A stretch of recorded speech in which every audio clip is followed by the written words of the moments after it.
Dicen que emprender es ser tu propia jefa, pero eso hasta que llega Hacienda. En este episodio hablaremos de lo bueno, lo malo, lo fácil y lo difícil que es emprender. Acompáñanos. Bienvenidas y bienvenidos a este episodio del podcast en el que hablo yo sola y os cuento algún apartado de mi vida, alguna cosa que me caracterice. El capítulo o el episodio de hoy se llaman Ana Emprendedora, que es algo que me caracteriza muchísimo. Toda la gente que me conoce sabe que toda la vida, porque no es de ahora, siempre he tenido ese bichito del emprendimiento, siempre he querido ser mi propia jefe. Tal vez esa es una de las cosas por las cuales siempre he sido rara, ¿no? Porque siempre me soñaban con tener mi propia empresa o con tener mi propio negocio, sobre todo para todo aquello con lo que hoy en día sueñan estas nuevas generaciones, ¿no? Tener tiempo libre. Ese era el sueño que yo tenía. Entonces, no sé si fue que me anticipé a la época, no sé si era muy soñadora o no sé si sencillamente pues expresé y verbalicé un deseo que en su momento teníamos todos, pero que casi nadie se atrevía de pronto a expresar. Dicho todo esto, ¿desde cuándo me di cuenta que yo era emprendedora?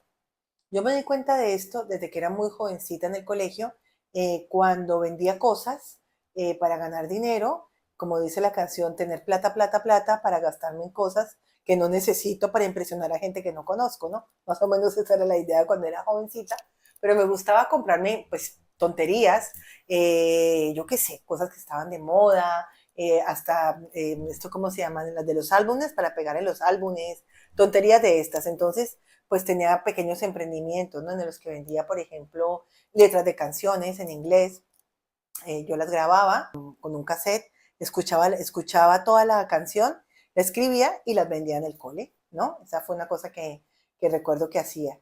Y luego cuando ya pasaron los años, fui a la universidad, me gradué de la universidad y empecé a trabajar como empleada. Siempre estaba pensando, Dios mío, ¿cómo hago para montarme mi propio negocio? Esto es algo que no todos pensamos, es decir, no todo el mundo puede ser coronel, ni tampoco todo el mundo puede ser soldado, ¿no? Somos diferentes y por lo tanto, pues no es bueno ni malo, es sencillamente una condición, es una forma de ser, una forma de pensar.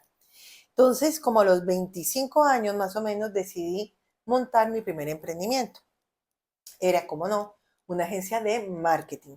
En esa época no existía el marketing digital, era únicamente marketing tradicional. Nosotros, por ejemplo, las invitaciones, primero los eventos eran todos físicos, no existía nada virtual y hacíamos invitaciones a través con fax, ¿no? Invitábamos con fax, a través de faxes a los invitados a los eventos. Entonces esto era, os podéis imaginar, o sea, un papelerío regado por toda la oficina, era otro mundo. Ahí tuve mi emprendimiento unos 2 años, más o menos. Desafortunadamente o afortunadamente, me tocó volverme a emplear porque tuvimos ahí un impasse económico con un cliente que nos dejó de ver un montón de dinero y nosotros pues éramos nada, éramos muy pequeñitas, entonces no teníamos como un colchón financiero importante. Yo estaba ya separada con mis 2 hijos y muy valiente yo haber emprendido así. Y decidí volverme a emplear. Volví al mundo corporativo a trabajar en multinacionales en el área de marketing. Ahí estuve unos años hasta que volví a Europa. Bueno, me vine a Europa, perdón, volví no, me vine a Europa. Aquí también trabajé durante muchos años en una agencia de marketing digital en la que cuando yo trabajaba en marketing digital no era el mundo de hoy en día. Vuelvo y os repito, el mundo era distintísimo. Había gente que no sabía ni siquiera qué era Google. Nosotros decíamos Google y no nos entendían de qué estábamos hablando. Mi madre, por ejemplo, le preguntaban, ¿en qué trabaja María? Y mi madre decía, una cosa de internet. O sea, no había como esta disciplina, ¿no? Del marketing digital como tal. Pero bueno, fuimos pioneros. Mi jefe, a quien quiero muchísimo de esa época y a quien le debo un montón, porque con él aprendí muchísimas cosas, en el mundo empresarial también. Y yo un día, pues ya pasaron unos años, yo ya era la directora comercial, no había ningún cargo hacia arriba, aparte del cargo del dueño, y entré en crisis, yo entré en barrena, me senté a hablar con él y le dije que me iba de la empresa, pero me iba con sus clientes. Me acuerdo de la cara que me puso. Le dije, mira, yo soy empleada tuya, yo hacía lo que es la publicidad digital, que todavía de eso es mi empresa hoy en día. Y le dije, yo voy a coger a los clientes de la agencia, voy a seguir haciéndoles la publicidad digital, porque nadie te los va a cuidar como te los cuido yo, nadie los conoce como los conozco yo, y te voy a pasar una factura, ya no voy a ser tu empleada, sino tu proveedora. Él me apoyó a tope, cosa que por eso lo quiero tanto, y me monté como autónoma. En España se llama ser autónomo, es ser independiente. Empecé a trabajar como siempre había soñado. En mi casa, con el pelo cogido con un moño, en zapatillas de estar por casa, en teoría poniéndome mi horario, ¿no? Haciendo con esta película que nos montamos los que nos vamos de autónomos en plan de soy libre, ¿no? No hay una mentira más grande. Quiero que lo sepáis todos, absolutamente todos los que estéis en este momento pensando en ser autónomos. Cada cliente es un jefe. O sea, no es que no tengas jefe, no. Es que ahora no tienes un jefe, tienes 50, ¿vale? Entonces, eso, primera recomendación, o primera verdad no dicha. Bueno, yo no lo sabía, a mí nadie me lo había dicho, yo iba súper feliz, súper happy por la vida, pensando que no tenía jefe, y mentiras. Entré en la etapa de mi vida en la que he trabajado más que nunca, jamás había trabajado yo tantas horas al día como en esa época. Estuve más o menos unos 4 años trabajando desde las 8 de la mañana hasta las 4 de la mañana, de lunes a domingo, sin parar. Dormía lo justito, me levantaba, me sentaba en mi escritorio, que estaba en la casa, trabajaba en casa, y estaba trabajando hasta las 4, 3, 4 de la mañana sin parar. No me arrepiento, porque gracias a eso eh, soy lo que soy hoy en día, ¿no? Gracias a eso he logrado cosas que me hacen sentir muy orgullosa de mí misma, porque eso no está mal. Esa es la segunda recomendación que doy a todas las personas que estéis pensando en lanzaros por vuestra cuenta. Tenéis que estar orgullosos de lo que vayáis logrando, sea o no sea con lo que habéis soñado. Porque muchas veces la vida te lleva por unos caminos muy extraños y vas logrando cosas que ni siquiera se te habían ocurrido que te podían pasar. En cambio, otras cosas que fueron en su momento tu motivación, a esas cosas no llegas nunca, pero porque la vida te lleva por otro camino. Igual, siéntete orgullosa y orgulloso, porque has seguido tu instinto y lo estás logrando. Entonces, yo, después de esa época de tanto trabajo, que se rompió, realmente fue, ahí tuve un aprendizaje. Tuve un aprendizaje muy grande y lo voy a contar. Yo tenía viviendo conmigo a mi madre y a mi hermano, que en otro capítulo, en otro episodio del podcast, en el primer episodio cuento lo que me pasó con ellos, que se murieron los dos prácticamente al tiempo, a los 6 meses de haber llegado a España. Mi hermano era discapacitado mental, era como un niño, era como mi hijo, y estuvo durante esos 6 meses que estuvo viviendo conmigo, rogándome y diciéndome que lo llevara a dar una vuelta en tranvía. Aquí en Alicante el metro no existe, aquí hay un tranvía que va junto al mar. Es un tren, pero no está por debajo de la tierra y es muy bonito y es muy turístico. Pero también es muy práctico porque es el transporte público de la ciudad. Y mi hermanito estuvo diciéndome durante esos 6 meses que lo llevara. Y yo por estar trabajando no lo llevé. Entonces se murió y eso es una espina con la que yo me quedé. Ahí viene el otro aprendizaje, que es muy importante, y es, tienes que aprender a parar. Tienes que aprender a apagar el ordenador, a apagar las luces, a cerrar la puerta y a irte en paz, a descansar y a vivir. Porque si hay una etapa en la que a lo mejor el tema del trabajo se convierte en tu asunto principal, pero no puede ser para siempre. Tú tienes que luchar y ser consciente de que estás pasando por ese momento, pero que todo y siempre no va a ser así, porque entonces no vas a tener vida, no vas a tener familia, y sobre todo te vas a perder a ti misma y a ti mismo, ¿no? Va a llegar un momento en el cual no vas a saber ni siquiera quién eres, porque estás todo el tiempo tan inmenso en el trabajo que te conviertes en lo que haces. Y no, tú eres una persona. Otra cosa es lo que estés haciendo, pero tú eres tú, ¿no? Entonces, ese es el otro aprendizaje importante que dejo aquí para las personas que quieren emprender o que ya están emprendiendo. Detente, para y piensa. Y sobre todo, recupérate a ti mismo, saca espacio para ti y saca espacio para tu familia, cosa que yo en su momento no hice y lo aprendí de una manera muy dura. A raíz de ese momento para acá, yo tomé la decisión de que yo no trabajo un fin de semana ni muerta. Tiene que ser algo realmente excepcional para que yo trabaje un fin de semana. Tampoco abro el portátil fuera de horas de trabajo. Tiene que ser algo excepcional, repito, porque sí, hay días en los que me toca hacerlo, pero si no, no lo hago. Busco actividades por fuera del trabajo y me centro en mí. Eso lo aprendí de esa manera. Luego, pasado ese tiempo, me tocó, lo digo, no quería hacerlo, pero me tocó alquilar una oficina y montarme ya como empresa, porque ya el nivel de facturación, el nivel de clientes, el nivel de cosas, pues ya iba creciendo, cosa de la cual también me siento muy orgullosa, no es que me arrepienta, pero ese no era mi objetivo. Ahí es donde os digo que a veces la vida os lleva por un sitio que no era el esperado. Mi objetivo era quedarme en mi casa con mi moño en la cabeza y mis pantuflas trabajando en el salón. Eso era lo que yo quería hacer, pero la vida no me lo permitió. Entonces, contraté una oficina, me tocó contratar personas, viene gente, va gente, de repente hay un crecimiento en clientes, entonces contratan más personas, de repente hay un decrecimiento o una bajada en trabajo, entonces no necesitas tantas personas, etcétera, etcétera, hasta que llega un momento en el cual ya te normalizas, ¿vale? Que aquí viene otro aprendizaje bien importante, la gestión del personal.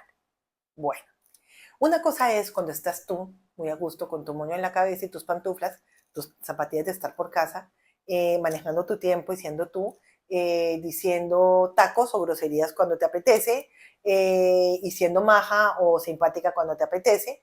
Y otra cosa es cuando tienes que dar ejemplo a personas que están trabajando contigo, dar instrucciones, dar órdenes, supervisar, enseñar, formar y sobre todo esto, hacerlo dentro de un marco de mucho respeto. Respeto por la edad, cuando hablo de la gente joven, respeto por la condición, cuando hablo de madres o cuando hablo de pronto de personas que tienen alguna limitación, respeto por la falta de conocimiento, como pasa con las personas que están en formación, no importa su edad. Entonces, es muy complicado aprender. Para mí ha sido una de las cosas, uno de los retos importantes, ¿no? El aprender a gestionar el personal, aprender a gestionar que entre ellos mismos no hayan roces, saber cómo gestionar un equipo para que todos rememos hacia la misma dirección. Eso es bastante complicado, o bueno, para mí, ¿no? Porque hay otras personas que me dirán, no, Ana, para mí eso fue lo más fácil. No, no, para mí eso ha sido lo más complicado. Eh, pero bueno, creo que a día de hoy, si hago un recuento de la historia, digamos, de mi vida laboral, creo que hay muchas personas allá afuera que al escuchar este podcast se van a acordar a lo mejor de situaciones que han vivido conmigo, en las que han aprendido cosas, que yo me alegro un montón. Aquí han pasado personas que a día de hoy han logrado el éxito, han pasado chicas muy jóvenes que a día de hoy hasta se han comprado un piso, o sea, han aprendido cosas y han llegado lejos y yo me siento parte de su éxito, la verdad, y me siento muy feliz. Igual también han pasado personas con las que realmente yo podría escribir un libro, porque ha habido un poco de todo, ¿no?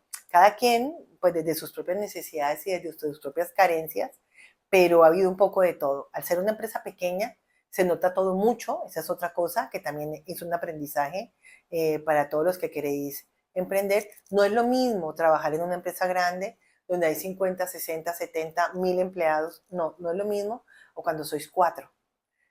Todo se nota más, todo se potencia más, ¿no? Tanto lo bueno como lo malo. Y hay que aprender a lidiar con eso. Luego, en el tema del emprendimiento, viene otra cosa que también de alguna manera, a lo mejor la sabéis de una manera tangencial, pero ya cuando te toca de frente, eso es otra historia, y es el tema de la fiscalidad, ¿no? El tema de los impuestos, el tema de los gestores, el tema de entrar en ese mundo en el que se habla otro idioma completamente diferente, donde tú para leer un documento básicamente necesitas ser un genio porque está redactado de una manera adrede para que no lo entiendas, ¿no? Y para que te asustes y te mueras del pavor pensando que te van a meter preso, ¿no? Y luego empezar a entender y darte cuenta que no es tan importante, o sea, que eso que ha pasado no es tan importante. Entender, por ejemplo, que es el IVA, que es el IRPF, que es el impuesto a sociedades, cuándo lo tienes que presentar, cómo lo tienes que presentar, si hay un requerimiento de Hacienda, si no hay un requerimiento, o sea, todo ese tipo de cosas para mí, aparte del tema del personal, es la segunda cuestión que más trabajo me ha costado. Y no me ha costado trabajo porque sea difícil de entender, no. Es porque hay muchas reglas que son absurdas y hay muchas cosas que van en contra del sentido común. Entonces, a veces te llega una notificación de algo que tú la lees 2 o 3 veces y tú entiendes que tienes que pagar algo, pero se la muestras a tu gestor, a un abogado y te dice, no, no, al contrario, no lo pagues, ¿no?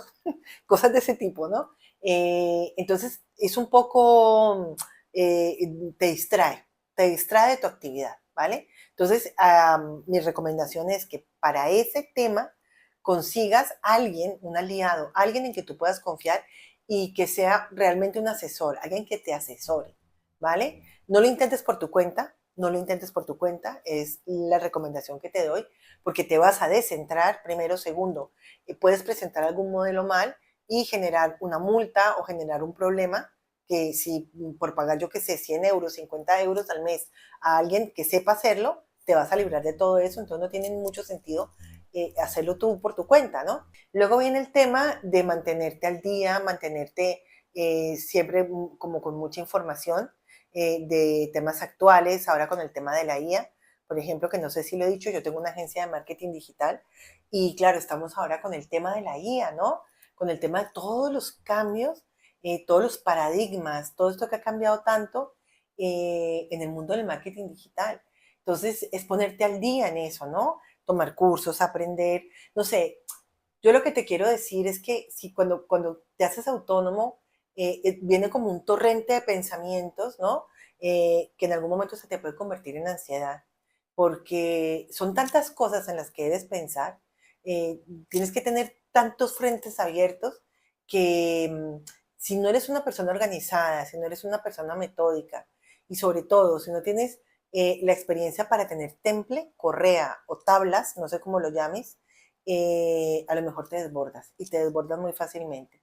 Ten en cuenta que siendo autónoma, yo he tenido meses muy malos de dinero, pero luego he tenido meses muy buenos, porque todo no, ahí no hay una estabilidad, no hay la estabilidad de un sueldo que te llega el día 30, tú te pones tu sueldo, ¿vale? Y puede que te hagas una transferencia automática desde el banco, pero, y si no hay dinero, si no ha entrado tanto dinero ese mes, o ha pasado algo, o los clientes te han dejado de deber dinero, que esa es otra cosa, pues a ver cómo lo manejas. Entonces, son todas estas cosas que tienes que tener en cuenta de ti, de tu temple, de tu personalidad, para embarcarte en esta aventura.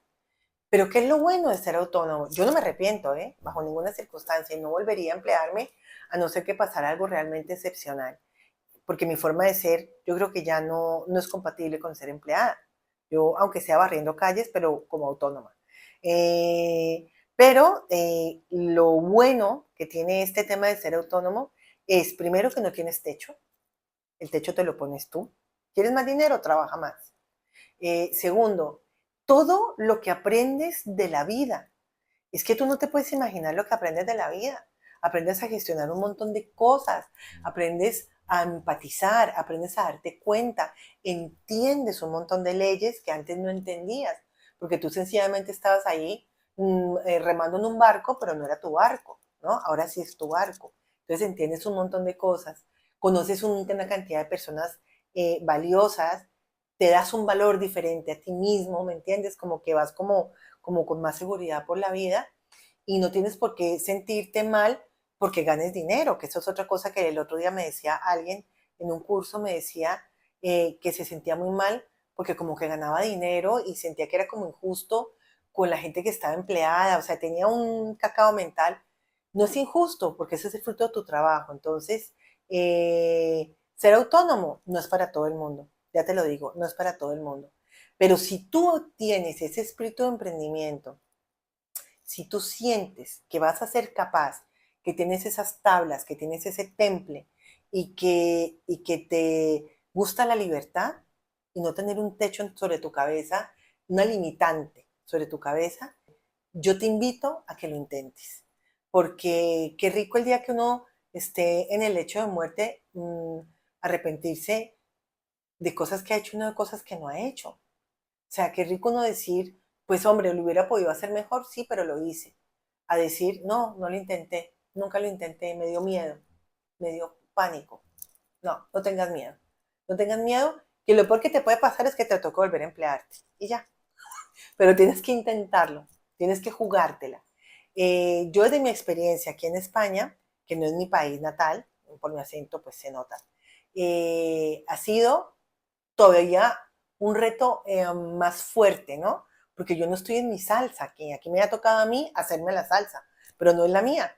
Entonces ha sido aún más difícil, pero lo he logrado. Entonces, si lo he logrado yo, ¿cómo no lo vas a lograr tú si lo quieres hacer? Yo sé que puedes. Y si quieres, de verdad quieres, lo vas a lograr. Ahora, si tienes preguntas, si tienes dudas, si no te sientes seguro, segura, si hay alguna parte de tu proyecto que te tiene un poco pensativo, pensativo en plan de, me lanzaría al agua si esta parte la tuviera más concreta o si supiera cómo manejar más esto, escríbeme aquí, escríbeme en los comentarios y yo con mucho gusto te contesto y te explico desde mi experiencia y te ayudo en lo que esté en mis manos. Espero que este episodio te haya servido, te haya gustado y sobre todo que te haya llegado al fondo del corazón, porque esa es la idea, que mi historia, mi experiencia, todas mis vivencias, de alguna manera te iluminen a ti también. Gracias por escucharme.